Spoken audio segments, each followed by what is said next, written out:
في حاجات الواحدة لما تعملها الراجل بيحس وقتها انه مش هيقدر يستغنى عنها، مش بس علشان انت بتحبيه، لا علشان كذا حاجة هقولهم لك دلوقتي. اول حاجة هنا هو احتوائك ليه. الراجل لما يكون بيمر بضغوط شديدة جدا او تعبان ويلاقيك بتسمعيه وما بتحكميش عليه، بيحس يعني انك الحضن اللي بيرجع له، وده في حد ذاته بيخليه يتمسك بيكي اكتر. تاني حاجة هو احترامك ليه. لما تحترمي رأيه حتى لو كنت مختلفة معاه في وجهات النظر، بتقدري تعبه ومجهوده، ساعتها بيحس انه راجل فعلا، وده بيخليه يشوفك مميزة غير اي حد. تالت حاجة الثقة.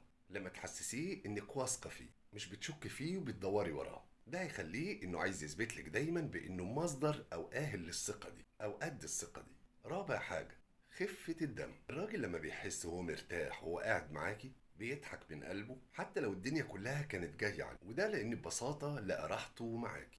خامس حاجة إنك تدعميه وهو في أسوأ حالاته. الناس أكيد بتقف حواليه ومعاه وهو ناجح، بس اللي بتقف جنبه لما يقع هي دي بقى اللي عمره ما هينساها. اعرفي دايما إن الراجل مش بيدور على الجمال وبس، إنما بيدور كمان على الإنسانة اللي تحسسه إنه محبوب وقبلاه زي ما هو كده.